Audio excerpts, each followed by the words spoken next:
about we go from made-up name to Houston Open?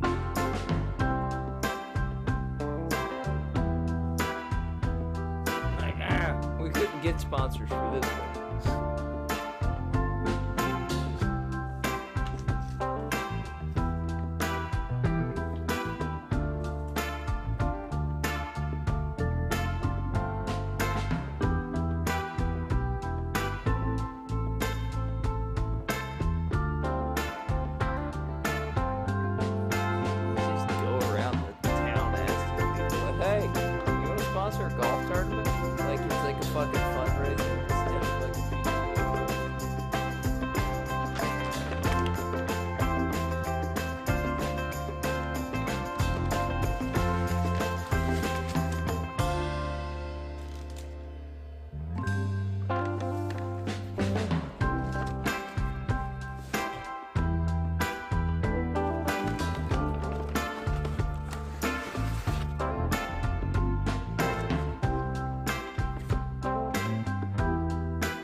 I wouldn't mind like a sports hiatus.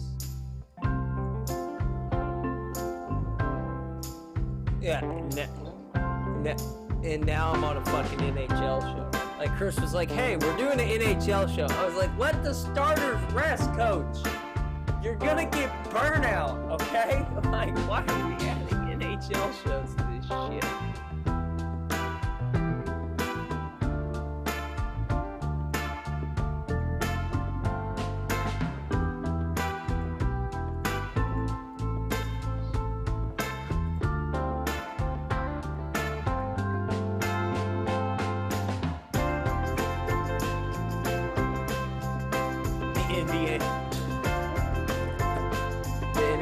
Like, oh, well, they got to have something to watch before the election results get in, so might as well be us. Since, you know, if no one else wants to do it, we'll be the guys.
He's a good old boy.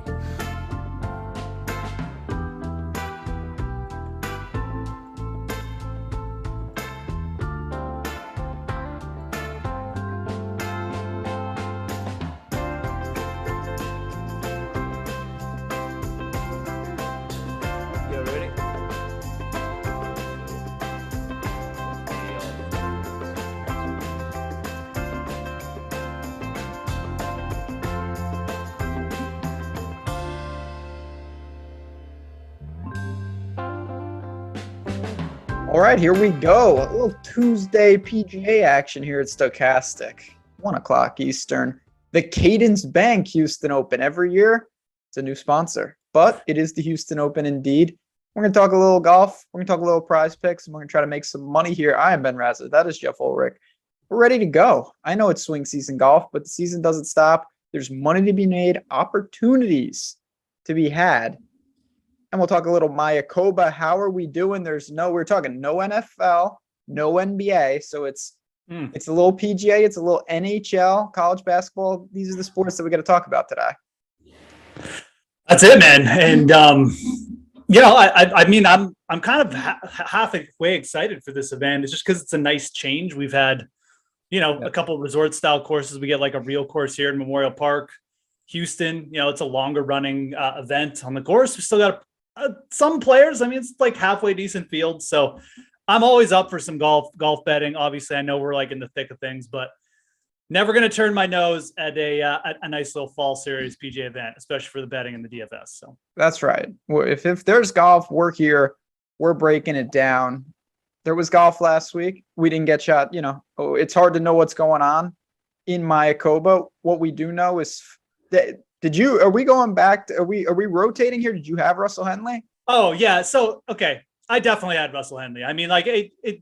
It's one of those wins where I've said every time we've come to these courses like Mayakoba, Hilton Head, Sony Open, bet Russell Henley. And I really feel like last week, I mean, I bet him for the simple fact that when I went to bet Grillo and Day and my other losers, you look at Russell Henley was there sitting there at bigger number. And I'm like, I can't not bet Russell Henley at this course. So he's kind of always going to be a bet. And he's just a bet in perpetuity. I mean, I bet Russell Henley big at the Sony Open. He absolutely blew it. I've just been staying on the train.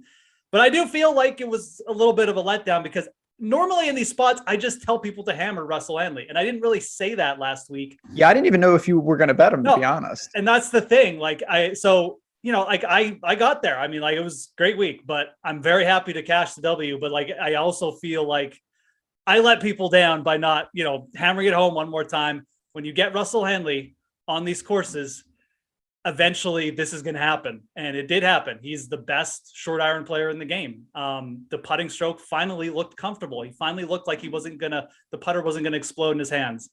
I think that, and this going forward, just last thing on him. Well, it doesn't have to be the last thing, but I think that this is going to be a player who you're going to see win multiple times. He is the best at something on the PGA Tour. When you're the best at something, that will lift you to heights for multiple heights, especially with the mix of courses we have, like Sony, like Hilton Head.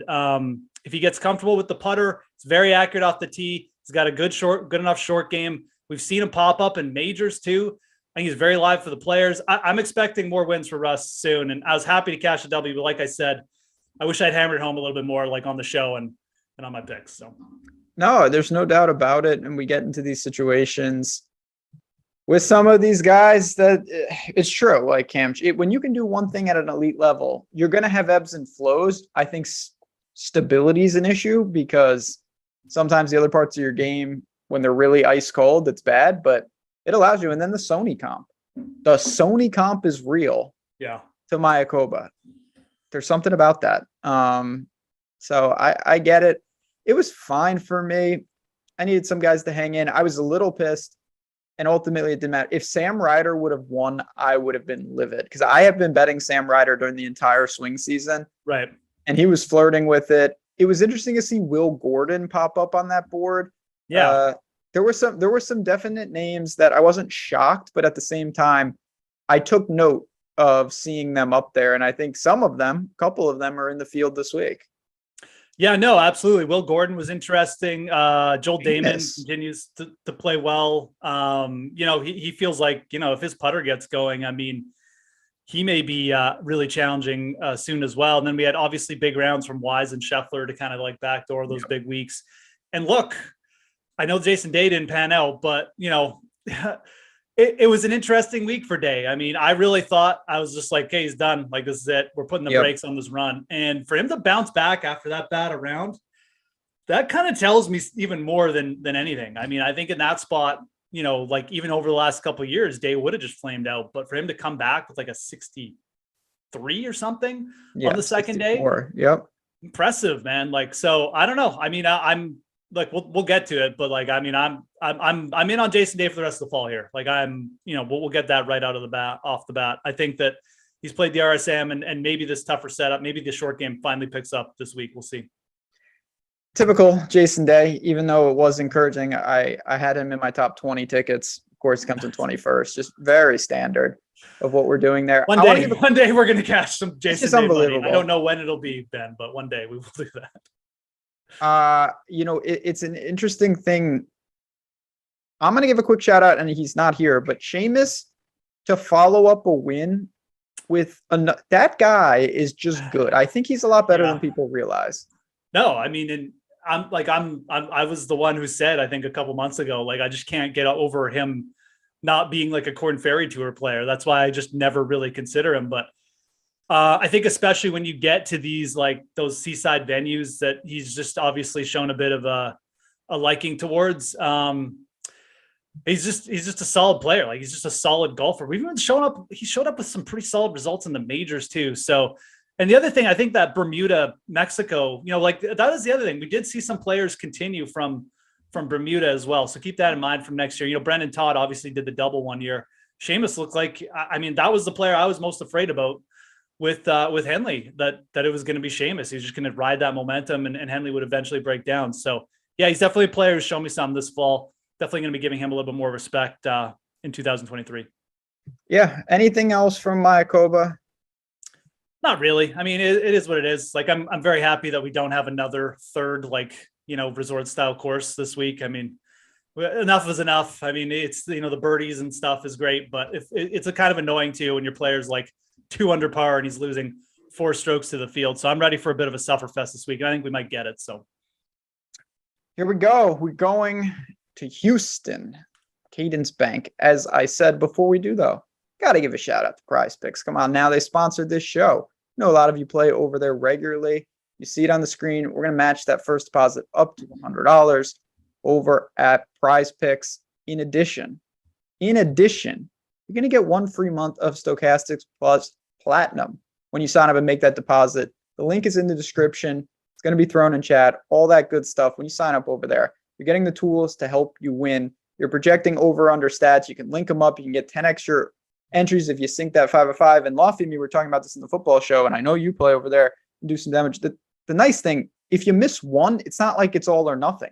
You still can make a profit when you're doing that. You still have those opportunities. You go 4 or 5 and whatnot. On a normal parlay, that's game over. Try again next time. And with these categories, you can mix and match sports. It's a great time of the year for that. I think that it's a pretty cool opportunity. And on top of it, again, you want to know with all the tools, you're getting 1 month that value for free just by signing up and depositing. Yeah, no, absolutely, man. Great offer. And obviously, if you are new to Prize Picks, you haven't tried it. I mean, and I like the fact that they're like some of these obscure sports. I know Ben's into this more than me, but like you can really get into it, find some really easy lines. Oh yeah. And when you find a line like that you really like, and I love doing this on Prize Picks, and you can just build around it. Like you can make 3 or 4 parlays, and it's like you said, you do that. You build around a core player or find a couple lines that you really like. And there's just a lot of opportunity out there. So I know for golf, we've been looking at things like greens and regs, fairways hit. This week, obviously, those are going to go down the percentage. So look what they put out early for the golf. We'll see. Maybe they don't adjust. Maybe we have like Mayakoba lines again, and they'll be good fade, good under opportunities. But always stuff like that. Obviously, the course and play, we're going to have lower green and regs and fairways hit this week. So definitely, again, prizepicks.com. Download, link in the description. Let's talk about Memorial Park. We've seen it a couple years. I think this is the 3rd year, I want to say. Third year in a row. Third year in a row. So we have kind of a track record of what you want to do. It seems like, I don't know. What does Jason Kokrak do? So it's like, let's work backwards. It's that type of course. What do you see when you break down this event? Yeah, we've had Jason Kokrak, Carlos Ortiz. Both guys have gained like 6 strokes, but I think Jason Kokrak gained 8 just strokes. A joke. It's his whole run by Kokrak just ruined me. By the way, that's a player I could never get behind. But anyways, What does he do? What does he do, Ben? He kills it off the tee. I mean, he does. Yes. He's a big hitter. He gained a couple strokes off the tee here. Certainly, it's a long par 70. I mean, over 7,400 yards in length.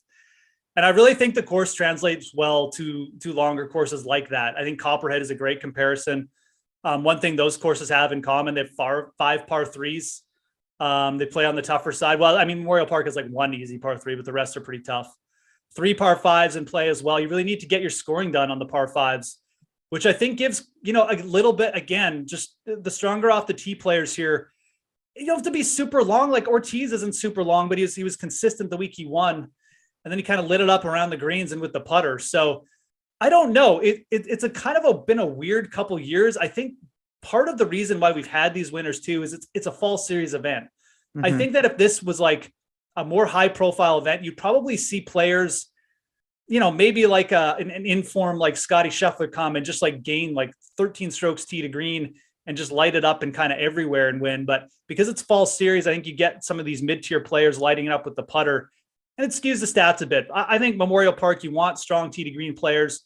You don't have to be killer off the tee, but you got to be somewhat consistent. And then, you've got to be able to handle yourselves around the greens. I think that's another thing. So it's just one of those events where I think you're going to see some players who maybe didn't really get it done or haven't been playing that well potentially pop up here because, much like kind of Keegan did. I mean, these strong tee to green players like Keegan in Japan, I'm talking about, these strong tee to green players tend to like these courses better. And there's kind of a group of players I got my eye on here. So lots of long to mid iron approaches, got to be somewhat consistent off the tee to put yourself in decent position. And then you got to be prepared to scramble a little too. Let's start at the top then, because there are some big names here. You mentioned Scotty Scheffler. He's here. Sam Burns, when you were talking, seems like kind of what he does. So like Bermuda could score. He's got abilities. Tony Finau was obviously not in form, but he did get some reps. You've got Hideki, and then you've got Henley, who won last week. Where do you go? Is it a double up north of 10? How do you approach kind of that first 5? I mean, yeah, I think that the double up approach is pretty solid this week. I mean, like I said, these players, Scheffler, Finau, Burns, I mean, they like these courses. I mean, these elite players like to come to these courses. I mean, there's a reason Sam Burns always shows up at the Valspar. And by the way, Sam Burns, that Valspar connection, obviously won there twice, but he's popped up with top 10s, I think twice at Memorial Park already in 2 years. So clearly does not mind this kind of venue. Scheffler, obviously second year last year. And Tony Finau maybe doesn't have the track record at Memorial Park because I think he's only played here once, but he showed up at the Valspar with, I think, 2 top 5s. So all 3 of these players, to me, very, very likely here to put in big weeks. And that's kind of what we've seen from this event. Like we haven't had like a Dustin Johnson winner or Koepka, but those guys have been in the mix. I think it's a great week to start with 2 of them. And I also think like if you're ranking these players, I'm absolutely fine starting with Finau. I know he's coming off the miscut, but like, I mean, it's just those resort style courses. I mean, on the number is on the number. Exactly. I mean, we're talking about like a couple missed 10 footers here. Like, and then Finau makes the weekend. He shoots like 63 on Sunday and he's like T10 up there with Scheffler and everyone plays him this week. Now projecting for under 5% ownership on Stokastic, guys. Again, like that's a freebie, but those ownership projections so valuable for if you're looking at trying to get in the free week or whatever for the site. I mean, that is huge leverage we're talking about. I mean, I like the setup for Scheffler. I know he's from Texas. I know he shot 62 or whatever on Sunday, but like Finau mashes these courses, like Farmers, Colonial, Valero, TPC San Antonio. He's a top 5 machine at these places. I think you take the discount. I like him the most of these 3. Yeah, listen, I have no pushback there. It seems like you're way more than me. You may have timed this right. Wait on Finau last week and now jump on when people are saying, oh, he's not in form. And again, I can't speak enough to how arbitrary when you're around the cut line in fields like this, what can happen. Guys, Jason Day, I mean, he rallied, then he played well, and it's very encouraging. If he finishes at 3 and he's cut, so Jason, like what a waste. He's not in form. And I think with a guy like Finau, are we really worried about where his game is? Like I am not. No. I do want to ask you specifically though, because you mentioned that you think Russell Henley can keep it going. Do you mean keep it going right now, or is it just a name to keep? Because obviously he's priced to the premium right now. He is definitely the most interesting play. he was top 10 here last year too. And, like there's cold weather on the weekend and this course is long for Russ, but like if that cold weather picks up and the wind and the winning score is like 7 under, I mean, a guy with like great iron play, he's not going to get in trouble off the tee. I mean, I really do think like you could potentially see a back-to-back scenario. Is it likely? Like, I don't think this is the ideal setup for Russ, but he's won in Houston before. He definitely, I mean, look, this is a player who went off in the final group of a US Open at Torrey Pines, like in 2021. He can handle himself on longer courses because again, he's got that elite skill set where, okay, like, he's 20 yards back off the tee, but his long iron game is absolutely fine. His around the green game isn't going to hurt him. And now he's confident with the putter. I mean, I think that like for a tournament play, I'd rather go down to him than Matsuyama this week. And I don't think many people are going to look at Russ, to be honest. I mean, 10K is a lot to pay. It's obviously paying up for low ownership, but that to me is like I think I'd rather play him than Wise, to be honest. I mean, nothing against Aaron Wise. I like Aaron Wise. I don't know. I think there's opportunity there with Russ. I may even just sprinkle him just from a betting perspective, maybe just as a sacrifice for him finally breaking through. But I would not be shocked if things get a little wild on the weekend and the scoring is like really tough, if he just hangs in there and maybe just puts in a final round, because like I said, the confidence, this guy, it should just be flowing for this guy after breaking through after so many disappointments. So I will say this in the betting markets, and I'm the biggest Aaron Wise fan out there. I don't think that Aaron Wise is more likely to win the tournament than Russell Henley. I don't. Yeah. Like, and that's, I agree. Like, I think Wise has a great shot to be like T15 again, but yeah. I don't know, man. I mean, like he's got a few weaknesses still. Like he's not the greatest around the green. I'm not even sure if we want to take him on tougher courses. He's okay, but his only win came at like 22, 23 under par. So I kind of liked him more last week. I'm not out on him, but his price hasn't come down. I think everyone's going to gravitate towards him because he's under 10K. For DFS, I think taking the shot with Henley is with the should be lower owned. Henley and bigger fields is good. Let's talk about this next range though, starting with Aaron Wise, 9,900. Taylor Montgomery is a machine. Jason Day, Maverick Thigala, McCarthy, Griot, and Dahmen. I got to start with Taylor Montgomery because I really don't understand what's going on, but it's also, I don't know if I'm kind of like boxing myself in or trying to rationalize it. He's paying off, but he's not killing you if you're not playing him at the same time. You know what I mean? Like he's a nice piece, but I haven't run into a week lately where it's like, well, no Taylor Montgomery, I can log out. But how good is he? I mean, I mean, like this guy from a putting perspective might be the best putter like in the world. I mean, like not being facetious at all. I mean, we joke about it, but like you are correct from DFS standpoint, and the reason is like he's been priced up, right? Yeah. Like he's 9,700 right now. You basically need him to win the tournament or finish like runner up at this point. I mean, for him to like really, really pay off. So at the same time, like I don't know what to do either here. I mean, I think there's an argument where you could just start betting him like every week because it does feel like, eventually like this dude is just going to sink every single putt and just win. But I haven't been playing him either. I haven't been betting him. Quite frankly, I've just been not paying attention because he just finishes T10 every week and he's just there, but he's never really in contention either. So it's very strange what he's doing in a lot of ways. I'm prone to just say with these guys like that I don't know enough about or we don't have a big sample. You just fade them when they get up here. You're basically buying the top, and I still feel that way. I do think that this is a player who is good though. I mean, I think he's going to win at some point, but I just don't want to buy in right now. I mean, I want to wait. I want to see him miss a cut, maybe even 2 cuts, and then come back like in the early or like winter or like spring, and then we can start betting him maybe at decent numbers again. But right now, I'm just out. I'm just going to pretend he's not there. Because again, I'm going to burn money with Jason Day. So I hear you. I just think it's pretty simple for me. I think it's more likely that he is maximizing or running unsustainably good than he's even better than this. Did you see the video? It was floating around Twitter, and I can't remember who tweeted it out, but he was like in a World Series of putting contest. Like this is like 5 or 6 years ago.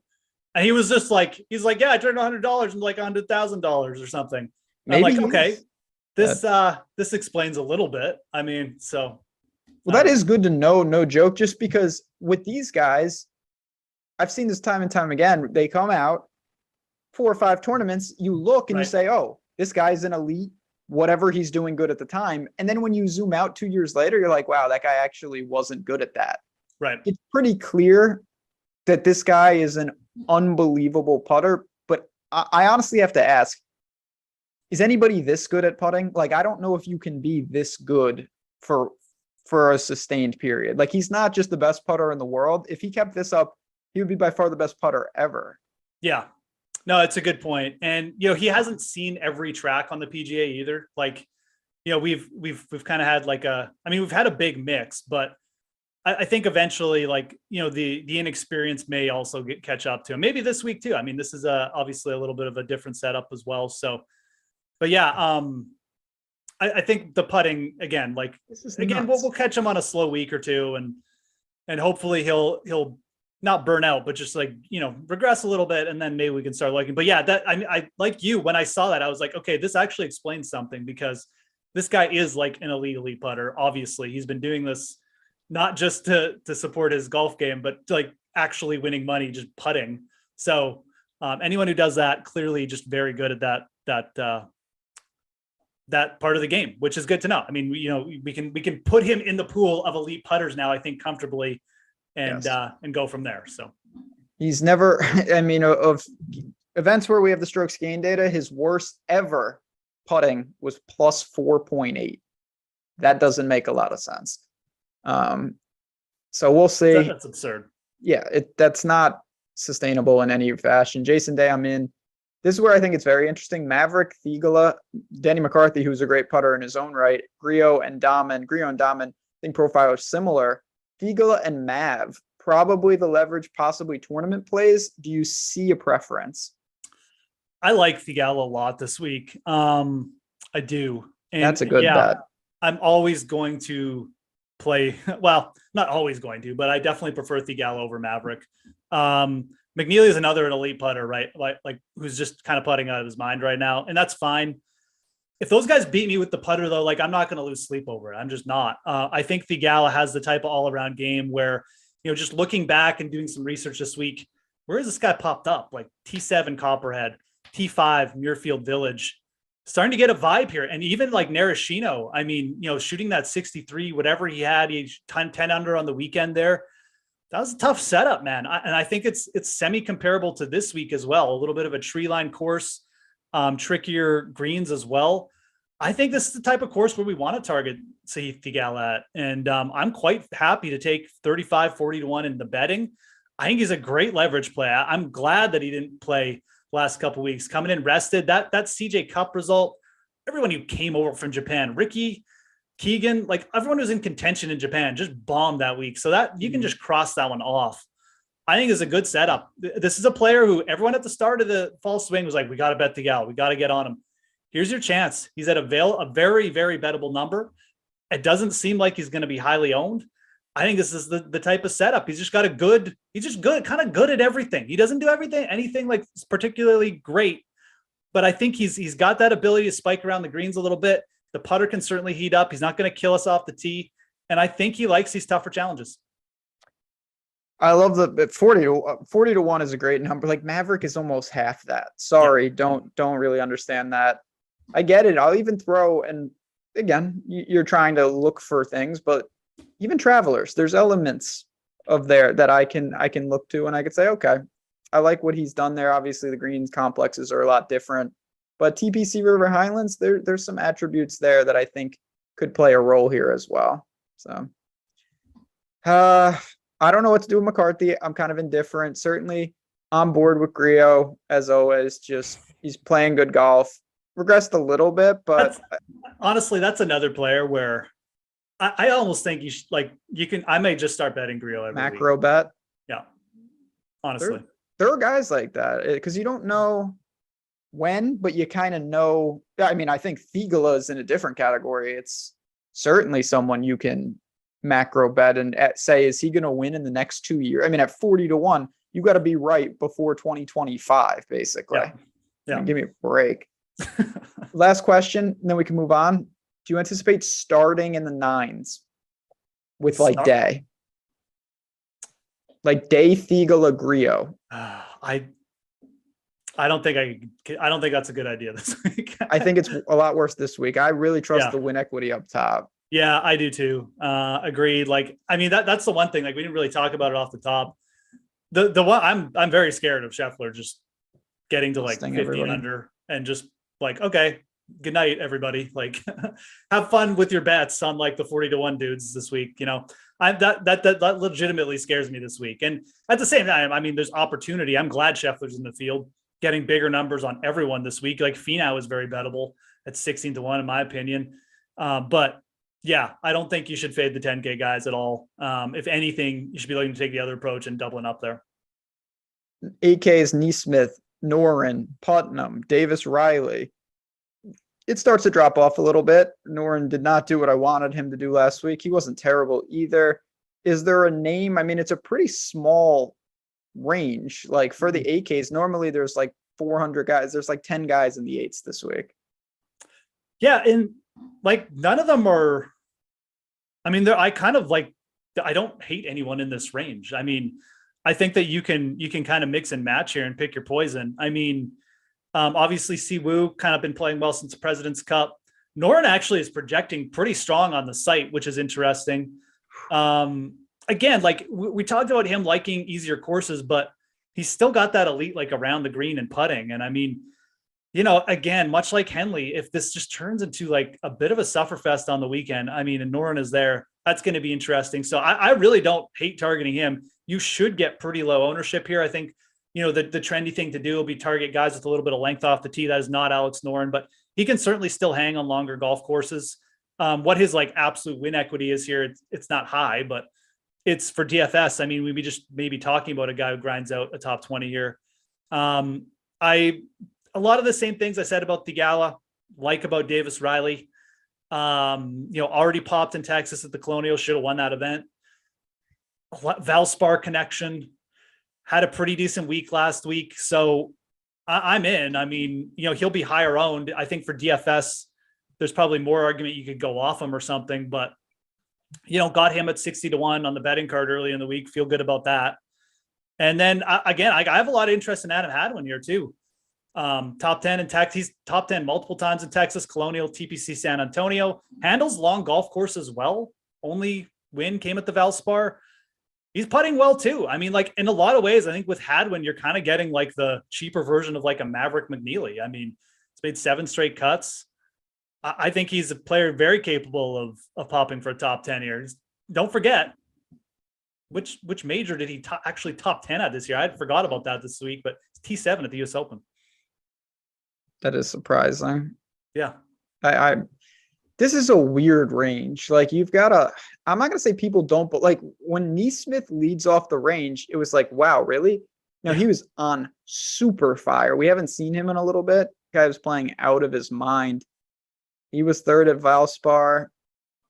I get it. I think it's a little premium. And then I struggle at the bottom. Munoz, Mitchell, and Moore.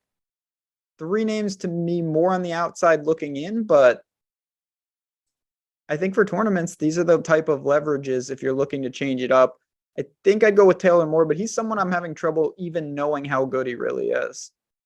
Yeah, I agree. And again, like a little bit of insight, like projections definitely have Mitchell as like a strong value this week on the site. And I don't mind it. I mean, that's the other thing about this event. We kind of mentioned off the top, but like this is such a drastic change in course.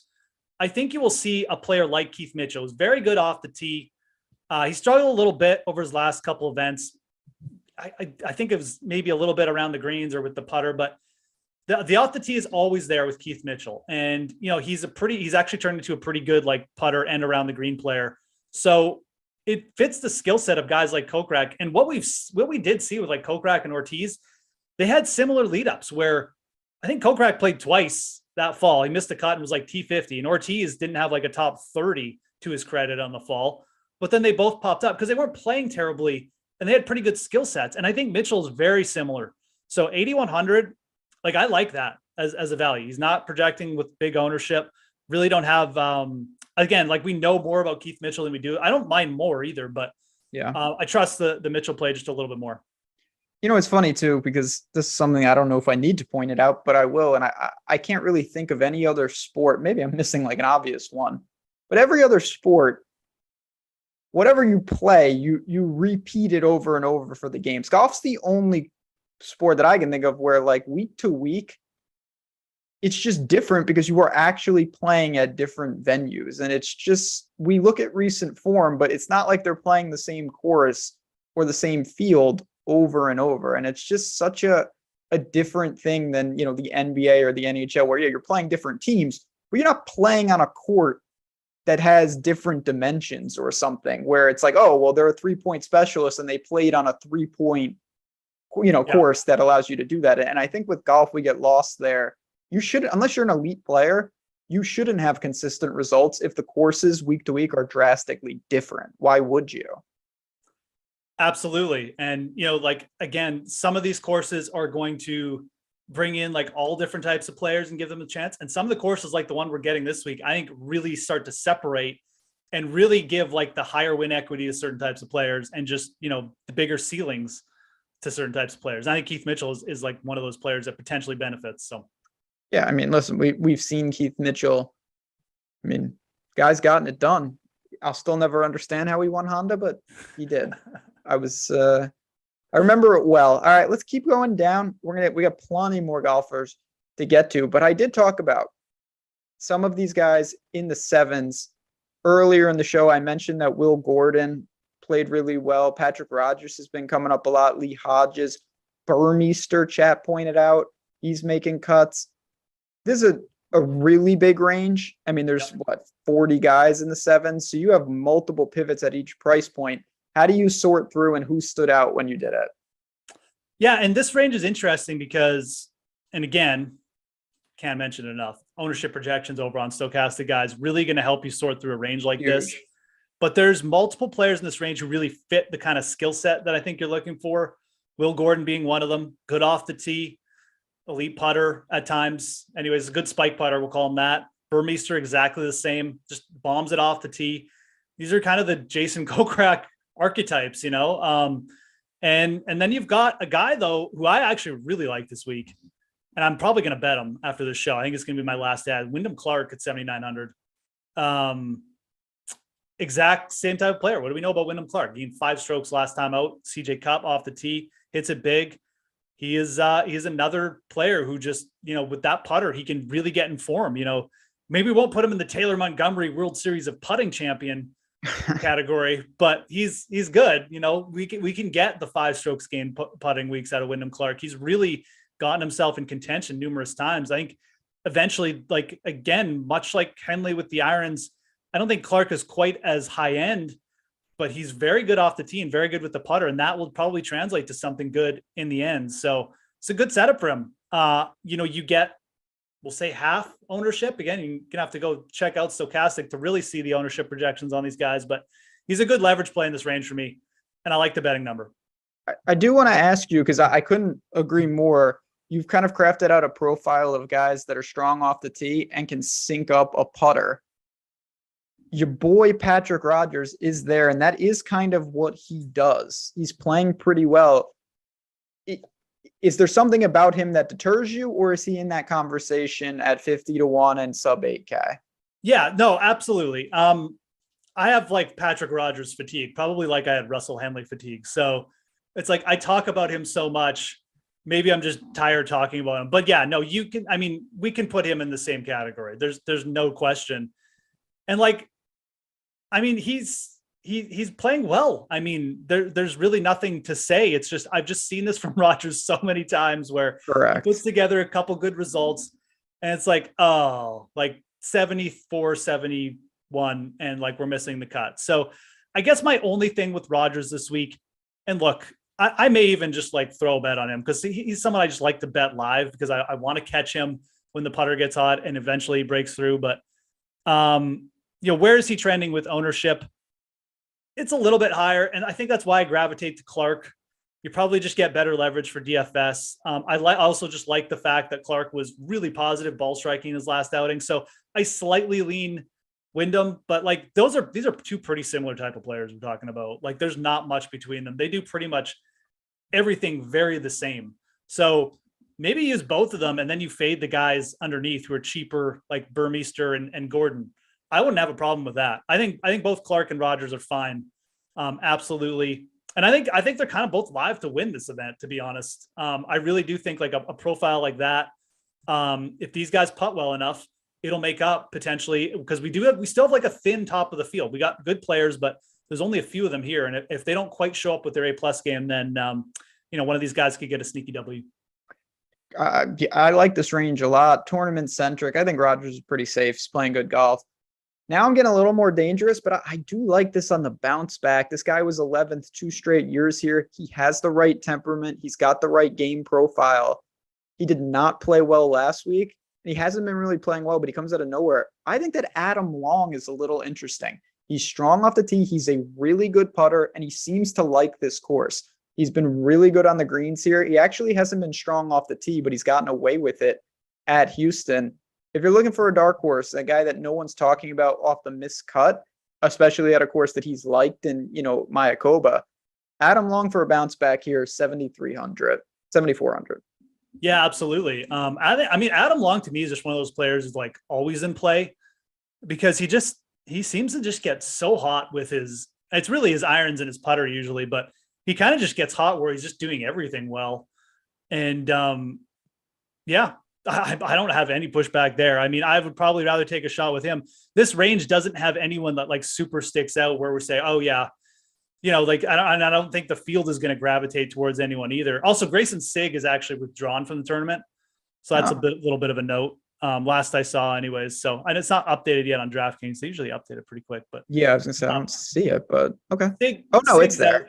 Is it? Okay. Yeah. Maybe I'm not updated. I just probably need to reload my browser. This thing's probably been open since Monday morning. So, there he is. Now he's got the out. So Adam Long, absolutely fine. Again, like I think people look at Straka, maybe Justin Lauer.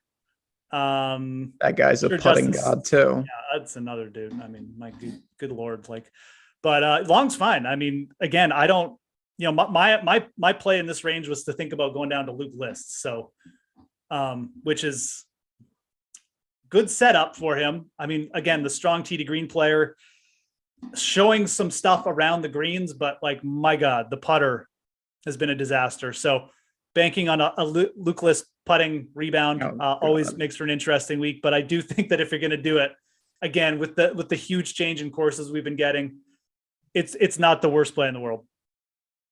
Yeah, I mean, this is where you got to know what you're getting into. The miscut equity as we get lower is really elevated. Even a guy like, and I don't know much about this, I think there is a chance that Davis Thompson turns out to be pretty damn good. And we haven't seen him a ton. When we saw him last, it was at Shriners and he looked good. He was top 10 at Fortinet.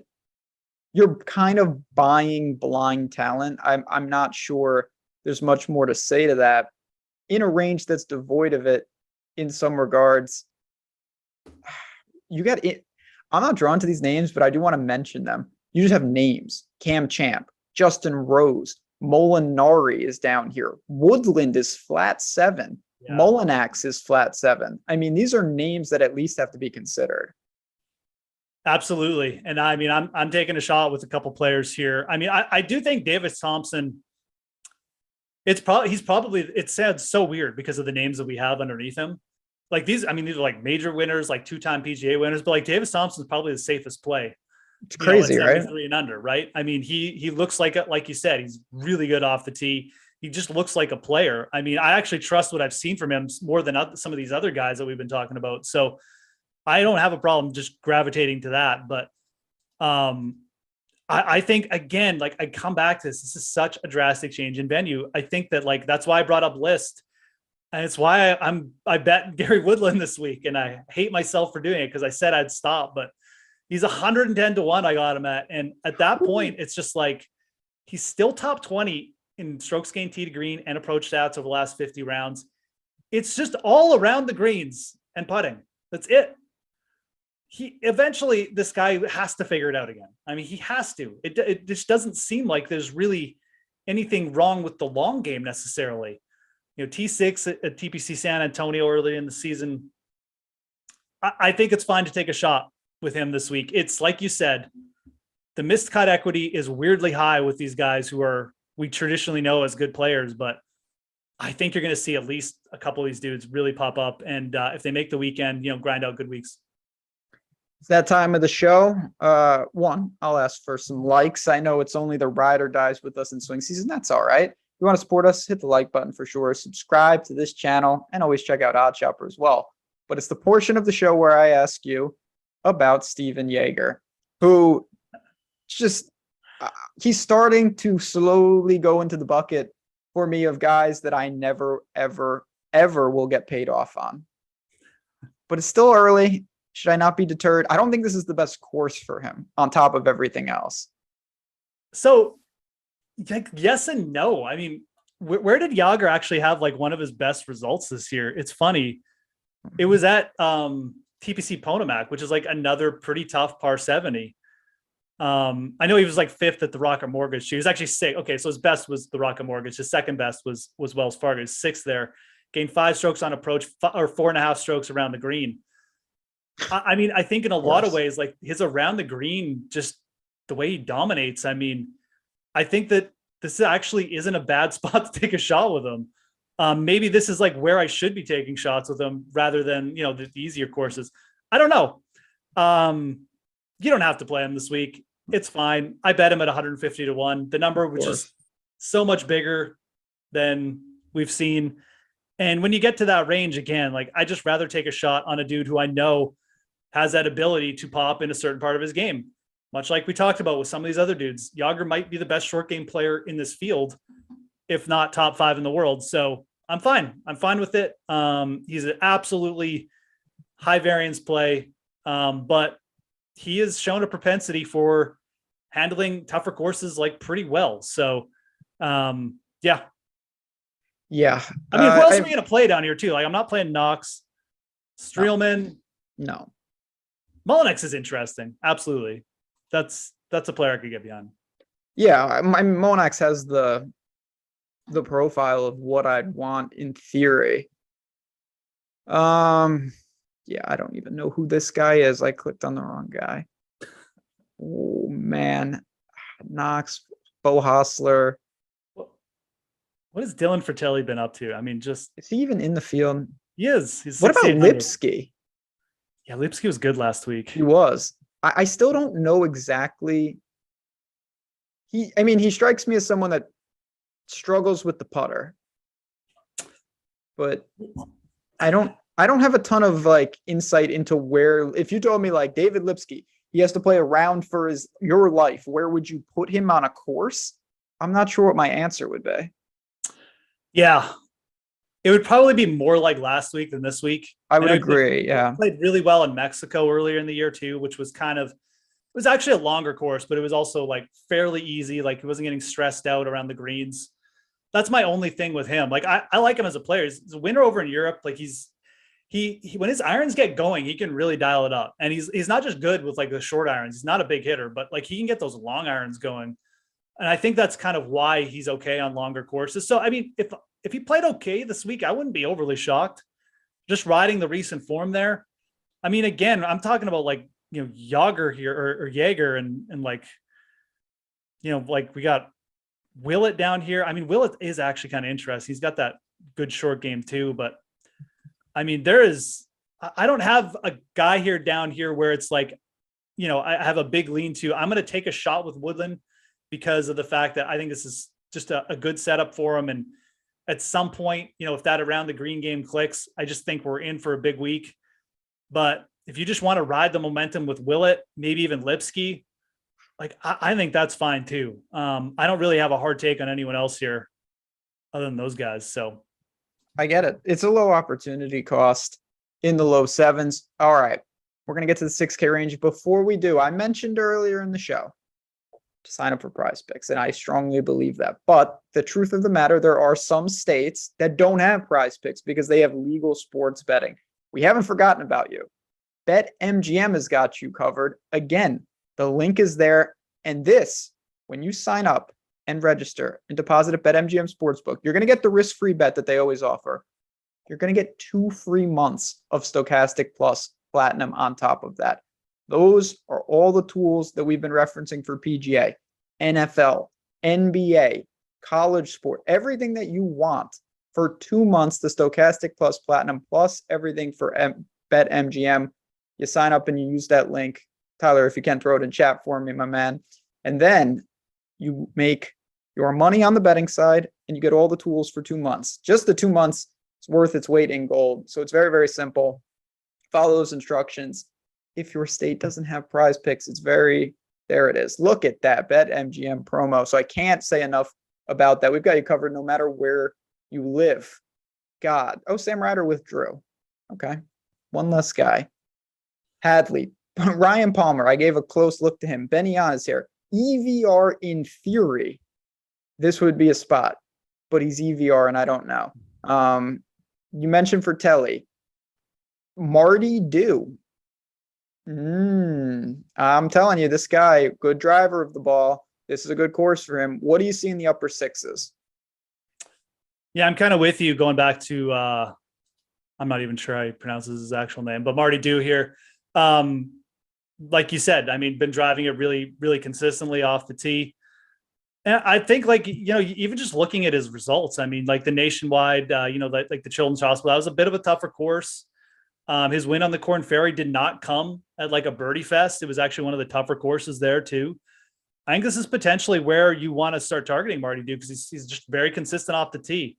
And that's kind of the strength of his game. And the rest should flow from that on a bit of a tougher setup. So a little bit of risk, but I mean, like we're into the 6K range here. We're talking about Eric Van Rooyen potentially being like the highest upside play. And I do think there's some credit to that. I actually don't have a problem with it. Again, it's kind of like the Finau argument. I don't really care that he missed the cut basically on the number last week. It was on the number. He could have easily just popped for like a 64 on the weekend and like everyone would be like, oh, 6,800, we got to play EVR here. So I actually like both those guys. That is pretty much who I had circled here when we were getting ready to talk. I'm not sure what's going on with Benny On. He's really not hitting his irons that well. I don't trust him on this course right now. Svensson is kind of gone in the gutter, waiting for that guy he had a really nice run, but we'll wait until next year. Maybe he pops up at the Sony or something. Scott Pearson can go to hell for dropping us at the Bermuda, where I fucking used him everywhere and bet him everywhere. And then he obviously had a decent week last week. So that wasn't that good, but whatever. He's still top 40. If he had top 40 last week. But anyways, enough about Piercy. That was enough. Another guy down here I don't mind going back to, Austin Smotherman. He had a double bogey on like his second to last hole on Friday. He just hit it like a bad drive. And that's why he missed the cut. He's still trending really well tee to green. I think he bounces back here easy. Smotherman to me is like this. He's the safe play again down here. Kind of like Davis Thompson to me is like the good play in the 7,300 range. Who is Johannes Veerman? Yes. Who is this dude? So he obviously plays. They say, I mean, I'm looking at the flag on DraftKings. They say he's American. He clearly plays in Europe. Seems like he's playing pretty good. Right. Okay. Yes. Veerman plays over in Europe. I was trying to think about him on the Corn Ferry, and that's why I can't. Yeah, he's been on the Euro Tour for a while. I'm just trying to figure out if he's won or where he's won, but I don't know if he's actually ever broken through. He has been there for a bit. He's been on the Euro Tour grinding for a bit. Yeah, he did win. Oh. Czech Masters in 2021. That's okay. Yeah. So I don't know about his profile as a player because I just can't remember. But yeah, he's definitely been on the Euro Tour for like multiple seasons now. I didn't even realize he's in the field there. Okay. That's interesting. I mean, kind of like the Arnis play from last week. I mean, these guys just popping up here in the fall season. Something to take note of. That's a true 1%er that I think you could at least look at. I mean, absolutely. Like, when we're talking about guys like Marty Doe's fine, but I don't know what his actual upside is. I mean, you could even say that like a guy like Veerman, I mean, he's won over in fields against Europe. Sometimes you get tougher fields there. I don't mind it. I mean, he's definitely a bit more of a mature golfer, probably going to be able to handle these tougher golf courses better. So yeah, it's a good call. Opposite of that is, again, a name that we've seen a little for the swing season, and we saw a flash of it, just a flash at Shriners. Harry Hall is someone that I think that you may not want to play, but I think this is a guy to bank some information on. His key profiles, from what I can see, like this would be a decent setup. Talent-wise, he looks better than most of the guys that he's neighboring in the price range. I just don't know if I need to play Harry Hall right now.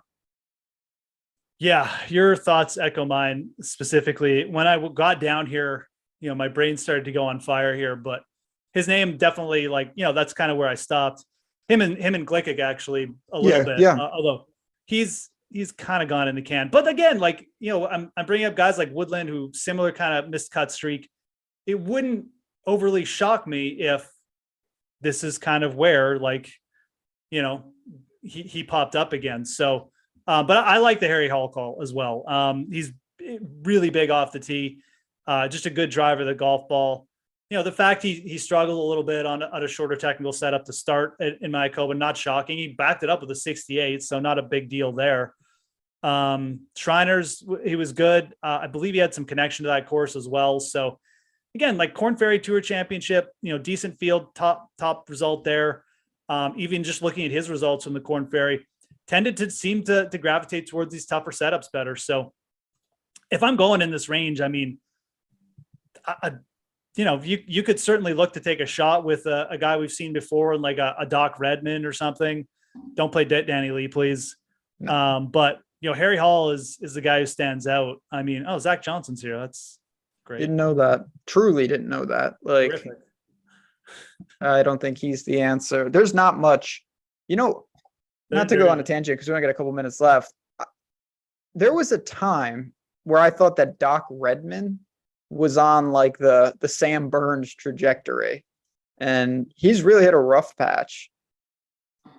I used to bet Doc Redman every week. I mean, that was only like a few months ago that I stopped. Unfortunately for me, but yeah, I mean, he had a really good amateur career. I mean, he's not great like off the tee. Like he's not big or anything, but like his irons used to just get going, and it always. I mean, he came very close to shipping a couple events. So I don't know. I mean, like I said, I mean, when I look down here, his name definitely stands out. Like you said, you don't have to play guys down here, but I know a lot of people just firing a million events. I mean, or a million lineups. And that's obviously, talking about the mass entry events, which is fine to do so. If you're mixing in players down here, I mean, Redman, Harry Hall, Taryn Malnati. I don't hate that, I guess. Don't love it either, but those would probably be the three players. Scott Harrington, has he done anything like Harrington popped up? That's semi-interesting. But our guy Echeverria is back too. That's of course cool. I'd go Callum Taryn. I'd throw his hat in the ring, 65. Yeah, fair enough. But yeah, to your Redmond point, I mean, he's still a very talented player. He'll probably get it together at some point, but not the greatest profile course for him. You could certainly catch lightning in a bottle though. Last question before we bounce on out of here. Who's Ben Kern? Don't play him. I just want to know. Do you know who that is? Never seen that name before. I mean, I'll throw it right back at you. And who's Lucas Euler? Yeah, that's for next week's show. Friends, I think we've done it. We've gone through these plays. Again, if you have more questions, at the Fantasy Grind, at JazzRez DFS, get involved. Take advantage of one of those offers so you get the month of Stokastic or the 2 months for BetMGM. Then you can use those tools. You hop in Discord, you say what's up, and you become part of the community. That is what it's all about. I just want to thank you guys, as always, sticking with us through the swing season and whatnot. I know there's no NBA. I know there's no NHL. No, that is a lie. No NFL. NHL is coming up right now, 2:00. We've got the NHL strategy show Josh Harris. Is it possible that Jake Hari is on the show? I actually have to watch this to find out now, and Cliffy, of course, as well. So, friends, we're going to bounce out of here, make room for them. Good luck, everyone. Enjoy the event. Thanks to Tyler behind the glass. Been with them all morning doing shows. We hope you enjoyed each and every one of them here at Stokastic. Good luck. Enjoy. Talk to you guys next week. Have a good one, guys. Play.